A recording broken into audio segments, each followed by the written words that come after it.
Hola, ¿qué tal? Soy Jon Andoni Duñabeitia, soy el director del Centro de Ciencia Cognitiva C3 de la Universidad de Nebrija, catedrático en esa universidad y catedrático también en la Universidad de Tromsø, en la Universidad del Ártico de Noruega, y soy el director científico de la empresa Impulso Cognitivo, que vendrá a colación después cuando os pueda presentar un poquito las ideas sobre las que estamos trabajando en el campo de la ciencia cognitiva, que pueden tener que ver con la mejora de las habilidades cognitivas generales de las personas, tanto con como sin patologías y en diferentes momentos de su vida. Por eso la charla que compartiré hoy con vosotros tiene como título Las mejoras cognitivas desde la neurociencia. La primera pregunta que nos hacemos los científicos cognitivos, así como muchas otras personas que no son del campo científico, es ¿qué es el concepto de mente humana? En el fondo, todos tenemos delante siempre la idea de la mente como un concepto abstracto, pero no somos capaces de definirla con precisión. Sabemos que tiene que ver con el pensamiento. Mucha gente la relaciona con la memoria, con la atención, con la emoción, con el lenguaje, pero realmente no somos capaces de afinar bien cuando buscamos una definición precisa de lo que es la mente humana. Este es el terreno de juego donde funcionamos los científicos cognitivos, que tratamos no solo de definirla y explicarla, sino de entenderla en su conjunto. Ahí es donde nace la neurociencia cognitiva como disciplina. La neurociencia cognitiva es la hija natural de la ciencia cognitiva en relación con las nuevas tecnologías. Se nutren de la aplicación de nuevas tecnologías para el estudio del cerebro y de la conducta humana. Entonces, para ello utilizamos técnicas que yo creo que todos más o menos conocemos de una manera o de otra, como podrían ser la resonancia magnética, tanto estructural como funcional, y luego otras muchas técnicas que tienen nombres muy largos que bueno, no vienen hoy al caso, pero que simplemente lo que hacen es permitirnos observar el funcionamiento del cerebro para entender cuáles son las funciones cerebrales, cuáles son las funciones cognitivas, cómo entre ellas se relacionan, cómo pasamos de una parte del cerebro activa a una conducta que se puede ver desde el exterior y al mismo tiempo hacer predicciones de cara al futuro, qué es lo que va a pasar con una persona y poder interpretar casos en los que el funcionamiento cognitivo o el funcionamiento neural o cerebral no sea el adecuado, intentar entender qué es lo que está ocurriendo de fondo. Puesto en un símil bastante simplista, necesitaríamos entender cómo es el funcionamiento del motor de un coche para poder entender qué es un coche en su conjunto y cómo se mueve. Un paso más allá del concepto de las funciones cognitivas, tenemos que entender que nosotros cuando venimos al mundo tenemos una cosa muy parecida a un bosque neuronal. Tenemos una locura de células cerebrales que parece una pequeña jungla. Antes de ser un bosque, incluso es una selva, es una jungla, y durante los primeros momentos de nuestra vida empiezan a acomodarse las neuronas en poblaciones, en diferentes áreas del cerebro, con diferentes formas incluso. Y esas agrupaciones de neuronas son las que después sustentan esto que llamamos procesos cognitivos, que es lo que decíamos antes, que nos permite interactuar con nosotros mismos y con el mundo. Pero partimos de una pequeña jungla neuronal que se va estableciendo con unos protocolos, unos pasos sucesivos en un pequeño bosque, un bosque que ya tiene una pinta muy diferente, un poquito más organizada. ¿Qué es lo que ocurre? Bueno, pues ocurre que a medida que nos vamos haciendo mayores, el bosque, como cualquier bosque que conocemos, puede sufrir procesos de deforestación. Y de hecho se sabe que las poblaciones neuronales tienen una vida que no siempre viene de la mano de la vida de las personas. Es decir, hay poblaciones neuronales que mueren antes que las personas y esto hace que exista un proceso que llamamos neurodegeneración, que vamos perdiendo facultades cognitivas porque las herramientas sobre las que se sustentan, que son las neuronas, también pueden ir muriendo en diferentes partes del cerebro. Es decir, el bosque va perdiendo su forma y esto es un golpe cognitivo enorme para las personas, aunque viene de la mano de la edad, no es algo que podamos frenar tan a priori. ¿Vale? Por supuesto, en momentos concretos, en patologías neurodegenerativas, esto se acrecienta, esto se magnifica, pero incluso en personas sin patologías nos encontraríamos con un proceso de declive cognitivo asociado a la edad que deberíamos buscar la forma de, no de frenarlo, pero sí de por lo menos ralentizarlo ligeramente y sobre todo compensarlo, porque la reserva cognitiva consiste en esto, en buscar herramientas de compensación que nos permitan enfrentarnos mejor a estos procesos de declive cognitivo asociado a la edad. Hay muchas formas de enfrentarse a esto. Una de ellas es la que otras versiones de la neurociencia están trabajando, como puede ser la creación de células, cerebrales que bueno, pues, nuestro cerebro puedan utilizar para recuperar procesos. El cerebro crea células, el cerebro crea neuronas y la crea, que sepamos, en pequeñas partes del cerebro, de momento, muy concretas. Y además, estas células creadas no necesariamente tienen una funcionalidad similar a las que ya estaban en esas partes antes, ¿vale? Aunque exista neurogénesis, es decir, nacimiento de neuronas nuevas, no necesariamente estas neuronas son iguales a las que estaban ocupando ese territorio y, por tanto, las funciones que van a asumir o los roles que van a asumir no van a ser los mismos. Es una línea de trabajo apasionante, llena de debates internos, pero no es la que concierne a esta charla, porque poco podemos hacer nosotros que sepamos de momento por esto. En cambio, podemos hacer otras cosas más cercanas al entrenamiento desde fuera, sin llegar al nivel neuronal, pero tratando de afectar a las neuronas. Es decir, podemos entrenar el cerebro a nivel cognitivo fomentando una compensación de los recursos cognitivos para hacer frente a los golpes que pueden venir en múltiples formas, desde la edad hasta accidentes cerebrovasculares, hasta enfermedades de otro tipo. ¿Podemos hacer esto? Y la respuesta es sí, el cerebro se puede entrenar. La ciencia cognitiva nos ha demostrado que el cerebro es plástico, existe la neuroplasticidad y esto le confiere la posibilidad de ser entrenado desde fuera e incluso automáticamente, espontáneamente, adquirir funciones que otras partes del cerebro que puedan estar dañadas estaban haciendo, ahora con otra parte nueva del cerebro realizarlas. Como ejemplo, podemos hablar de los cambios estructurales y funcionales que se han encontrado en personas que se han enfrentado a unas actividades muy concretas y muy demandantes para el sistema cognitivo. Por ejemplo, los taxistas de Londres. Hay una serie de estudios bastante famosos mostrando que las capacidades visoatencionales y de localización espacial de los taxistas de Londres son muy diferentes a las de cualquier otro tipo de conductor no profesional. ¿Por qué? Porque en el proceso de adquirir la licencia de taxista en esta ciudad deben hacer unos ejercicios muy complejos para situarse en el plano, para saber cómo ir desde un punto a otro dentro de la ciudad, una ciudad como Londres, que por supuesto es una pequeña locura en sí misma.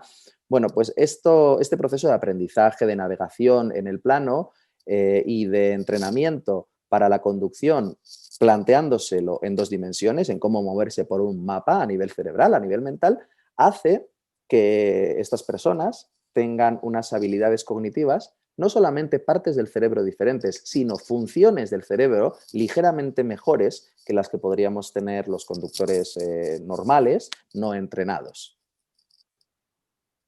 También se ha encontrado que la práctica intensiva de deportes aeróbicos principalmente hace que algunas habilidades atencionales se mejoren y que las partes del cerebro responsables de estas actividades también cambien estructuralmente en respuesta a esto.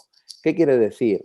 Dicho de otro modo, es que el deporte aeróbico se ha encontrado que no solamente es bueno para la integridad y la salud de un órgano como el corazón, sino que el deporte aeróbico también ha mostrado efectos beneficiosos a nivel cerebral, a nivel neural, a nivel cognitivo en el órgano que llamamos cerebro.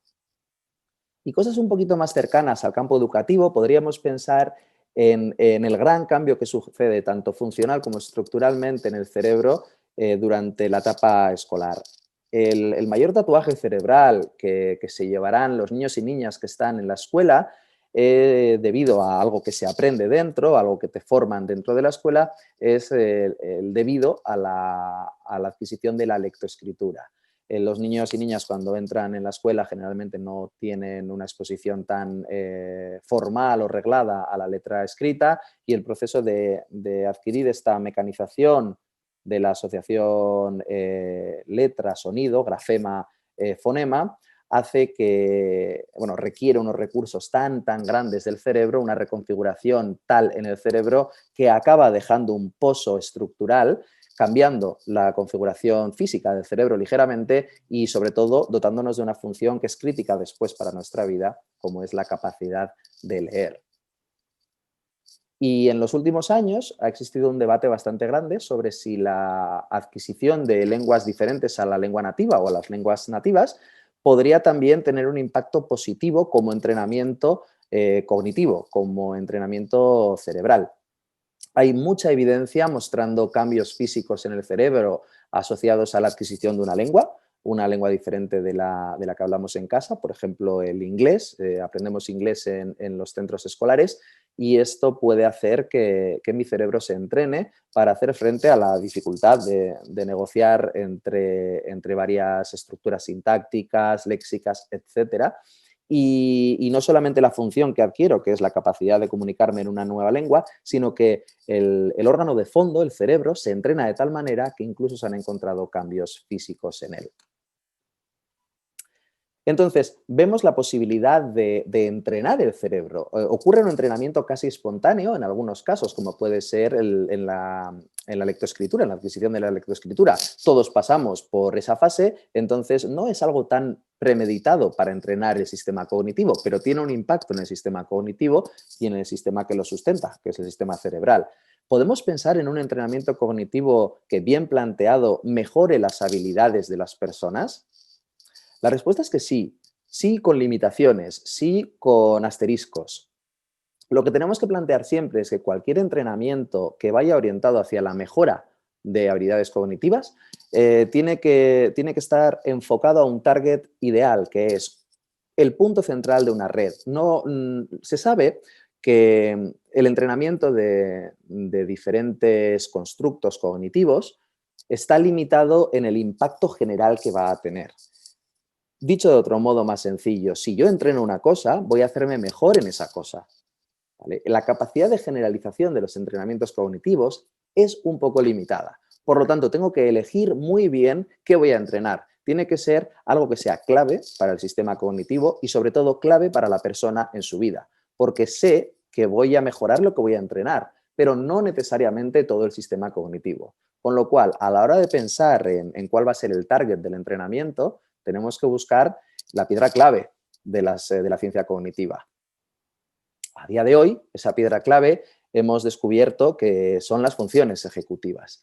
Las funciones ejecutivas pivotan entre diferentes macroprocesos cognitivos, como la percepción, la memoria y la atención, y las podríamos entender como el conjunto de habilidades gestoras del pensamiento, la emoción y la acción que permiten la adaptación de la conducta en función de las circunstancias con el fin de desarrollar acciones o razonamientos deliberados. Las funciones ejecutivas residen, por así decirlo, en una parte prefrontal del cerebro, la parte de aquí delante del cerebro, y se pueden dividir en función del postulado teórico que más nos guste, pero en general coincidimos bastante en el campo de la ciencia cognitiva en que los procesos de actualización de la información, los procesos de flexibilidad cognitiva y de inhibición de distractores son las grandes patas o bases de las funciones ejecutivas, junto a algo que tomamos prestado del campo de la memoria, que es el aspecto de la memoria operativa o memoria de trabajo, la capacidad de tener durante unos segundos en la cabeza, en la mente activos diferentes puntos de información y operar con ellos. Esto es cuando nos dicen un número de teléfono y debemos memorizarlo. Bueno, son muchos dígitos, tenemos que recuperarlos para volver a apuntarlos en un papel. Bueno, esta capacidad de memoria de trabajo, de guardar esos dígitos en la memoria y volcarlos en otro formato, esto es lo que entendemos como memoria operativa. Hay un montón de tareas que podemos plantear desde el campo de la ciencia para medir las funciones ejecutivas y, de hecho, así se ha hecho durante años y años. Llevamos casi 50 años trabajando sobre funciones ejecutivas, especialmente aquellas que tienen que ver con la parte de la inhibición, y hoy sabemos que en tareas como dime hacia dónde apunta la flecha central. Y tenemos una flecha central que apunta hacia la derecha, pero que en algunos casos viene flanqueada, viene acompañada de flechas concordantes, en el caso de arriba, en el caso del verde. Entonces podríamos decir que va hacia la derecha sin demasiado problema. En el caso del medio, en el caso del sombreado en amarillo, lo que veríamos es que no tenemos información ni concordante ni discordante y podríamos decir que eso apunta hacia la derecha sin pena ni gloria, pero en el caso de abajo, decir que apunta a la derecha implica necesariamente olvidarnos, inhibir la información que está viniendo de la mano de las flechas de los laterales, que nos dicen que es hacia el otro lado. ¿Vale? Estos son ejemplos clásicos de tareas de laboratorio que sabemos que miden esto desde hace muchísimos años. Otro ejemplo clásico es el de la incongruencia entre la magnitud y la forma física. Si yo os pregunto por qué número es el que físicamente es más grande de cada par, y empezamos por arriba, por el verde, veríamos que el 8 es el físicamente más grande, no tendríamos mucho problema en decirlo, y además coincide que la magnitud de este número es también mayor que la del otro, es decir, el 8 es más grande que el 1 en la línea numérica y además físicamente es más grande. Es información concordante. En el caso del medio tenemos un 2 y otro 2. Bueno, tomaríamos la decisión sin información ni concordante ni discordante, simplemente en función de cuál es más grande físicamente. Y en el caso de lo que está sombreado en rojo, lo que veríamos es que tendríamos que decir que el 1 es más grande que el 8. Y eso va un poco en contra de nuestra línea mental numérica, que nos dice siempre que el 8 es más grande que el 1. Y este ejemplo yo creo que es el que más cercano será para todos. Todos conocemos el efecto Stroop, igual no por el nombre, pero sí en lo que consiste, que es decir en qué color está escrita cada palabra. Arriba tenemos que decir que está escrito en azul y además es concordante con la palabra, porque azul está escrito en azul. En el medio tenemos gato escrito en azul. No nos costará mucho decir que está escrito en azul. Pero abajo tenemos azul, la palabra azul, escrita en amarillo. Y decir que está escrito en amarillo implica inhibir aquello que está escrito realmente, que es la palabra azul y que va en otra dirección. Bueno, esto son ejemplos de cómo medir las funciones ejecutivas en el laboratorio. El estudio científico de las funciones ejecutivas y su relación con diferentes patologías, enfermedades o situaciones de las personas tiene una trayectoria muy larga. Y en el caso de la epilepsia no es menos. En los últimos 15 años hemos visto un florecimiento de estudios que han relacionado las funciones ejecutivas y los procesos cognitivos asociados a diferentes tipos de epilepsia en diferentes poblaciones con epilepsia, especialmente la población infantil. Así nos encontramos artículos desde principios de los 2000 indicando que hay disfunciones o déficits en las funciones ejecutivas de población pediátrica o infantil con diferentes tipos de epilepsia. Los artículos consistentemente muestran que hay un impacto directo en algunas funciones ejecutivas concretas que se relacionan con los aspectos inhibitorios y con la memoria en población pediátrica con epilepsia. Y esto nos abre las puertas a, primero, una medición más adecuada de las funciones ejecutivas en esta población. Necesitamos saber cómo están las funciones ejecutivas en la población pediátrica infantil con epilepsia, también en los adultos. Y segundo, una posibilidad de intervención, porque si encontramos esos aspectos deteriorados, podremos incidir conductualmente sobre ellos. La cuestión es si podemos ser capaces de medir con precisión, sin necesidad de que cada persona pase por un laboratorio, estas funciones ejecutivas que son tan críticas para nuestra vida. Es decir, podemos desarrollar herramientas que saquen del laboratorio esta buena práctica de medición y las acerquen a la sociedad para medir tanto la actualización como la inhibición, como la memoria operativa o la flexibilidad. De nuevo, la respuesta es sí, se puede hacer, porque la gente que trabajamos en laboratorio somos conscientes de que estos paradigmas no son exclusivos de los científicos de bata blanca y que con cierto nivel de precisión y con una adecuación de materiales se pueden implementar en cosas que tengamos todos más cercanos, como podrían ser ordenadores o tabletas.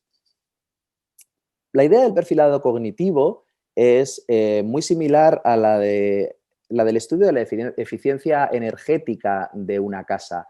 Cuando vamos a comprar una casa o alquilar una casa o vender una casa, nos piden muchas veces la tarjeta de identificación de la eficiencia energética, cuánto consumo realiza esta casa, para saber cuál es la calidad de sus materiales y, bueno, pues cómo de ecológicamente amigable es y cuánto trabajo realmente requiere para la reconstrucción, por ejemplo, ¿no? Y esto nos sirve muy bien para entender qué es lo que tenemos delante y sobre qué debemos trabajar. Podremos ver las fortalezas de la casa y podremos ver también cuáles son sus debilidades para hacer un trabajo mucho mejor orientado. Bueno, esta es la idea del perfilado cognitivo basado en las funciones ejecutivas, pero planteado sobre la persona. Entender cuáles son sus debilidades cognitivas y cuáles son sus fortalezas cognitivas para poder intervenir de la mejor manera posible. Y esto es una intervención que no necesariamente es médica, puede ser una intervención educativa o sociosanitaria.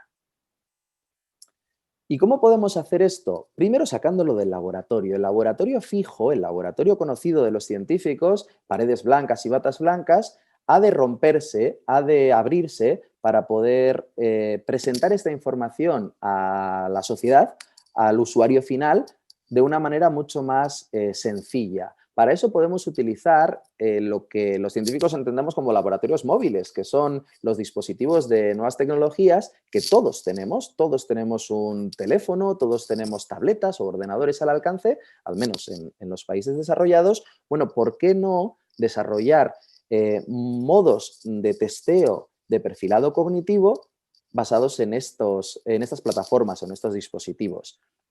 Y como os decía, hay empresas que han nacido con la idea de poder sacar los laboratorios a la calle, manteniendo la integridad científica al máximo posible. Es decir, que de una manera rigurosa, que es lo que la ciencia hace, buscar la replicabilidad y la generalización de los datos, hacer eso mismo, pero acercándolo a la sociedad, acercando los paradigmas de investigación para convertirlos en paradigmas de testeo cognitivo, de perfilado cognitivo. Impulso Cognitivo es una de estas empresas. Nuestro objetivo es muy sencillo, es ofrecer herramientas de precisión en el cribado o en el fenotipado cognitivo, es decir, sacar buenas fotografías al funcionamiento cognitivo de las personas de diferentes edades, desde población escolar hasta personas con procesos neurodegenerativos o ciertas patologías, para poder entender cuál es el certificado de eficiencia energética de estas personas y así poder trabajar sobre los aspectos más debilitados apoyándonos en aquellos que son más sólidos. Hacer un barrido sobre las funciones ejecutivas de las personas para entender cómo están los procesos de actualización, de flexibilidad cognitiva, de memoria operativa, de inhibición y ofrecer herramientas de entrenamiento basadas justo en los procesos que han de ser entrenados. Es decir, ser precisos en la medición para hacer intervenciones de calidad.